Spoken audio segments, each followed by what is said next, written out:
So guys, today back for another video on the channel. Today we're here after Newcastle United versus Aston Villa player ratings. What a game of football it was. 3 points in the bag and a really good performance from Newcastle United today. If you want to go and see the vlog, I will at the top, there'll be a link in the description and on the end screen. But honestly, what a game of football it was. In the video, as you all know, we'll go through each player, give their ratings out of 10, and there are some good ones in there. It was a good performance from the lads. They fought well throughout the full game, especially the second half, and I think, you know what, I think we deserve the 3 points and we move on to the game next week. But we'll get into the player ratings now. Let's get into it, boys. Subscribe to the channel and let's get into it, boys. And how then? Starting off with Martin Dubravka. I think that's now his third clean sheet of the season. It all came in 1-0 wins.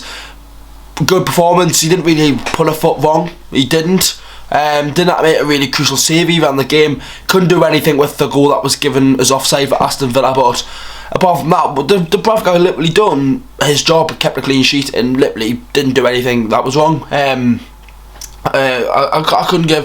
can't really give him a 10 out of 10 because he didn't really do anything. He deserved a 10 out of 10, but another clean sheet for him. Hopefully he can get some more before the end of the season, but I'm going to give Martin Dubravka a good 8 out of 10. Right back now, Kieran Trippier. All I'm going to say is baller. What a free kick. Everyone's speaking about the injury that he's got at the minute. I'm not too worried about it, just because yesterday's photo of him on crutches, but the same happened with Joe Willock last season, or was it sort of this season, where he was on crutches and the next thing you know he was playing on the Saturday or whatever it was.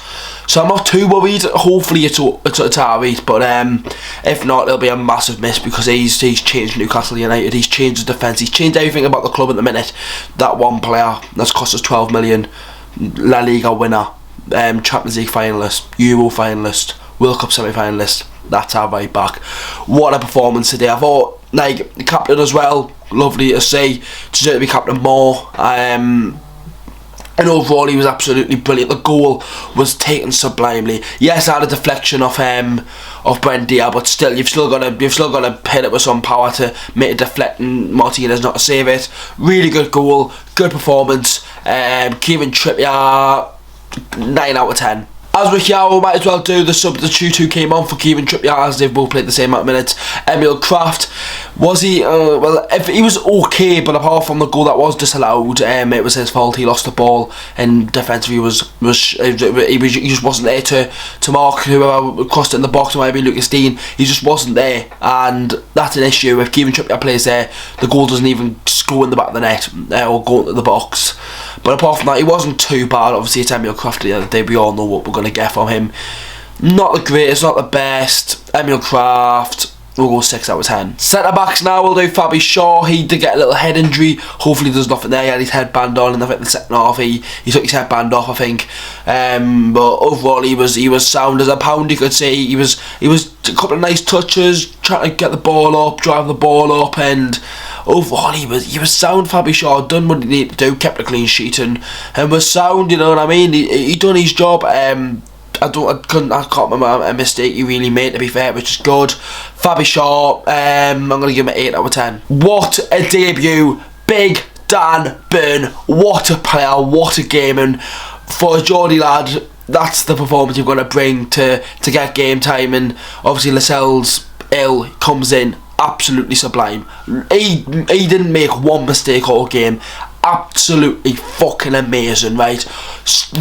I have never seen a defender look so composed in my life. Literally just letting the ball just touch down, he's chesting it, getting headers off corners and whatnot. 6'6" giant from Blythe or Darlow, wherever the fuck he's from. He's from the North East and he loves the fucking mags. Playing like that every week gets you game time for Newcastle. Honestly, God, what a performance. Absolutely fucking outstanding from Dan Burn. My man of the match, 100%, and there's only one rating he is going to get, and it's a 10 out of 10. Left back now was Javier MANQUILLO. He went off injured. He made a really crucial tackle to get himself injured, and that could have been the difference in Aston Villa scoring. And so I'm going to give a massive credit to Javier MANQUILLO, and I thought he was brilliant in that first half. Who came on for him? It was Paul Dummett, but we'll speak about Javier MANQUILLO first, and we'll give Paul Dummett a rating. But Javier MANQUILLO, he was brilliant in that first half, and I think he knows with Target coming in, when Javier MANQUILLO gets any sort of game time, he's got to take it. Trippier's not getting dropped. targets are going to get dropped, so when he does get that game time, he's got to take it. And unfortunately, he did get injured, but he did graft his arse off, defensively class. And Brent Diaz didn't really do anything in that first half. And same with Coutinho, they were attacking down that left hand side a lot more than the right hand side of the defence for Newcastle. So I think it was a sound performance by Javi MANQUILLO. Going to give him a solid 8 out of 10. And then Paul Dummett came on, and yet again, we all know what we're getting from Paul Dummett. That 6-7 out of 10 performance. Does it every game, and he was class. Like, he did not put a foot wrong yet again. When you play Paul Dummett, you know what you're going to get, and that's why he should be our first choice defender if something goes wrong, like the injury today. He can play left back or centre back. He's our first man to go on that pitch, 100%. If Dan Burn or Shaw got injured, you bring in Paul Dummett on there, right? You know fine well what you're going to get from Paul Dummett. And yet again, he showed today what you're going to get from him. Does he start on Saturday? I can see him bringing Target in again because how good Target was against Everton, but we'll have to wait and see. Good performance by Paul Dummett in the second half, grafted his arse off. I'm going to give him a good 7 out of 10. Midfield now, we'll do Jonjo Shelvey first. Good performance by Jonjo Shelvey today. Couple of nice little pings. Really good defensively. He gave away a silly yellow card, but we all know just Jonjo Shelvey's got that in him where he's just going to foul the player or just hurt him or just let them just be like, yeah, fuck off. You know what I mean? That's his mindset. Did it Coutinho a couple of times, dragging his shirt and whatnot, but you know what, it's working. We've got 3 points, so fair play to him. Yeah, again, we'll see the improvement in Jonjo Shelvey again. Obviously Bruno does come into the team, but who do you drop? For me, it will be Shelvey. It is disappointing, but for me, we need to see Bruno come in. Yes, we know we need to settle him in and whatnot, but I think out of the 3 midfielders, Jonjo Shelvey was good, but he was the worst out of the 3 still. And I think overall he was good, but is he going to be getting a really high rating? No. 7 out of 10 for Jonjo today. Joe Willock now, I want to say again, Everton he was class, Leeds he was class, today he was superb. He grafted his arse off, and we're finally seeing the Joe Willock we seen last season. I think he just needs to add goals to his game, goals and assists like what he did last season. If he can start getting them, he'll look like a really good player and not get criticised all the time. He needs to get them goals and assists. That's all he needs. But he overall defensively he was superb. He grafted his arse off, and we're saying that now. Yes, he might have been grafting his arse off, but them silly mistakes, giving the ball away, can be the difference. Are you getting criticised after a game or not? When you're not doing them mistakes and still grafting your arse off, people realise that you actually are grafting your arse off and trying your best for the team. That's the Joe Willock we want to see, and that's Joe Willock we've seen today. So fair play to him. Really good performance by him, and he's going to get a good 8 out of 10. Joe Linton now, and honestly, how have we got this man to be performing like this? It's mad how life comes to you. If you were telling me when we first signed him that he was going to get about 6 goals in 60 games in his first 2 seasons and then get transformed into a midfielder, I would be like, what? But then it's worked. What a performance by Joe Linton today. Defensively he was great. Done a little message after the game I seen on Twitter, and everyone's loving the J7 content.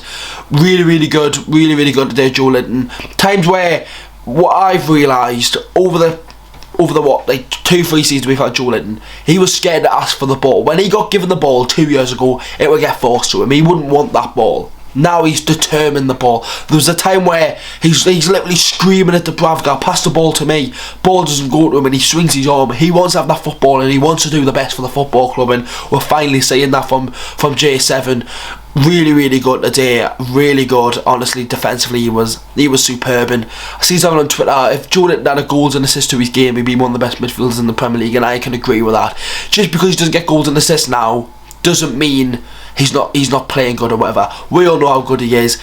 He only costs 40 million and we think he's fucking brilliant. Joe Linton, 9 out of 10. On to the attack now. We'll do Ryan Fraser first. Yet again, grafted his arse off. We've seen it recently, and then obviously got that goal against Everton, a really good goal. But then we're saying now that we're going to be trying to get the best out of Ryan Fraser. There was a time in the second half where I think it was a corner, got pinged back out and went straight to Fraser. Rather than take the touch, dilly-dally and pass to the left back. The ball comes to him first time in the box. Not many players will do that in the Premier League, never mind in the Newcastle United squad. So for him to do that, it's a bit brave, but it worked. You know what I mean? Obviously we didn't score for it or whatever, but it was a good chance. But we're seeing him work a lot more. We're seeing him get on the ball a lot more. And that side with Trippier, it works. The 2 little lads in the team getting up getting up that right hand side, it works. So why change it? Why people saying, I heard people saying try to bring Almo on in, no chance. Look at the performance by Ryan Fraser today in recent weeks, really good performance. Ryan Fraser, 7 out of 10. Maxi now, he did create a couple of good chances, but it wasn't one of his best games. Considering how good he was against Everton, there was times where he just had to pass that ball. It's his play style, we're used to it now, but he needs to pass the ball. He's on the back of the shirt, he's still one of my favourite players, but you've got to pass that ball, Maxi. When you're on that ball and Chris Wood's one-on-one, you've got to pass it. You've got to, rather than cut inside, and then when you've cut inside, you've got two men coming onto you, when you could have played that ball through to Chris Wood and potentially made it 2-0. It's a tough one. I didn't think he was brilliant, but he still created some chances. Had that chance in the second half, which was so close, just went wide. I'm going to give St. Maximin a 7 out of 10. And Chris Wood now up front, he was about to take the penalty, but I got given us a free kick, which I'm happy about, because when Chris Wood scored that penalty, you don't know, so I'm happy I got given us a free kick, because Chippier's not missing from there. But Wood, there was a couple of times he held the ball up well, he was working hard, he just needs that goal. He just needs it. That's the only thing we need from Chris Wood, is that goal. The second he gets that goal, I'm sure it will kick off from there.